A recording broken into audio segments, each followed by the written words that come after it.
Google March 2024 core update. As we know, Google recently unleashed one of its biggest core updates known as Google March 2024 core update. This update isn't your typical run-of-the-mill algorithm tweak. It's a full-blown overhaul of epic proportion, sending shockwaves through cyberspace and leaving website owners trembling in its wake. Rumors are swirling and the truth is downright terrifying. Reports suggest that website left and rights are being decimated, their rankings plummeting into oblivion faster than you can say search engine optimization. But what's causing this digital apocalypse, you ask? Well, buckle up, because it seems Google has declared war on none other than AI generated content. That's right, those sneaky little algorithms that once promised to revolutionize content creation are now public enemy number one. And the fallout? Catastrophic. Websites that dare to dabble in AI content are being wiped off the digital map faster than you can refresh your browser. It's a blood out there. Ladies and gentlemen, no one is safe against Google's relentless crusade against spam and manipulation. But fear not, for knowledge is power. Stay tuned as I delve deeper into the chaos, uncovering the Google's unruthless purge and revealing survival strategies for navigating this treacherous digital landscape. So let's look at the main feature of the March 2024 update. This update came on March 5th, and as per the update, the expired domain abuse, Google said about that there are a lot of websites which have been doing the expired domain abuse are going to be penalized. So exactly it involves? Expired domain abuse involves repurposing expired domain names to manipulate search engine rankings by hosting low value content. Google highlighted the importance of creating original user content based on the site rather than exploiting the reputation of expired domains. So this update is going to hit expired domains. We do not have idea of how much it's gonna hit because Google has said it's going to take 4 weeks for this update to settle. The second update which came was scaled content abuse. Google expanded its spam policies to combat the proliferation of unoriginal mass product content designed solely for ranking manipulations. Read programmatic SEO. Google's updated policy distinguished between automatically generated content and scaled abuse. Gone are the days of AI generated massive pages of content. Site reputation abuse.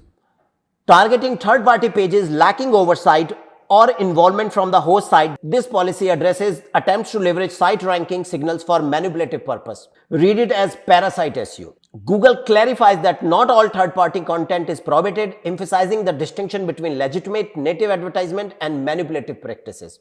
Google has given up to May 5th, 2024 for the websites to remove those content, otherwise face the penalty. And yes, if you want to see which sites are getting de-indexed by Google, you can go to niche site matrix, and where you can see that there are almost 900 websites which has been de-indexed by Google manual spam actions. So you can see the list and you can find the link in the description as well. It isn't entirely unexpected, but Google has taken action by de-indexing numerous sites that abused AI content. Unfortunately, over the past year, many websites have succumbed to the allure of AI generated content. With the integration of AI content offering into popular SEO tools and services, it's understandable how some may have unknowingly fallen into this trap. However, amidst this challenge, it's crucial to remember that SEO is a game of analysis and risk management, not impulsive reaction driven by emotions. As Google continues to roll out the update, what you see today may not hold true in the coming days. Therefore, it's imperative not to panic, but rather wait for the dust to settle. Here are the recommended best practices you should implement without delay. Step 1. AI content cleanup. Remove any AI generated content from your site.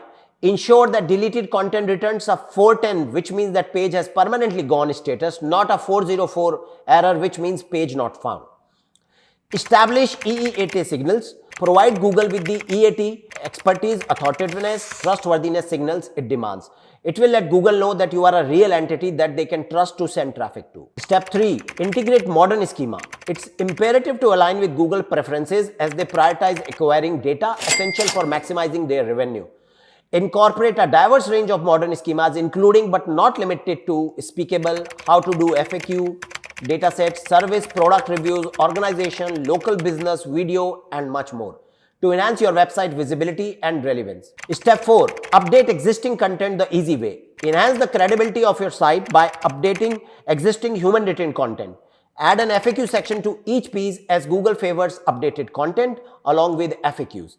Choose relevant questions from the people also ask box in Google search result and answer them in your content. 40 to 50 words you can use, accompanied by an FAQ schema markup, and schedule regular updates to maintain the freshness of your content. By implementing these best practices, you can begin rebuilding trust with the algorithm and position yourself favorably for the reconsideration request if necessary. If your site hasn't been impacted, I will strongly advise integrating the aforementioned practices. It's better to proactively safeguard your site against potential risk. Once again, remember the update is still underway. Allow the dust to settle before making any further changes. So what does this mean for you? Well, brace yourself for a potential shake-up in digital realm. Google's crackdown on spam and low-quality content could pose a significant challenge for sites that aren't keeping up. With the expected rollout spanning a month or maybe more, unusually long compared to the typically 1 or 2 weeks which used to take for earlier updates, adapting to this change might prove tougher than anticipated. It's time to assess your strategies and ensure compliances to mitigate your potential impact on your online presence. And that's a wrap up for today's update. Don't forget to subscribe to continue learning how this update is rolling out and its after effect. I'll be covering more of this update in the coming weeks, so stay tuned. Cheers.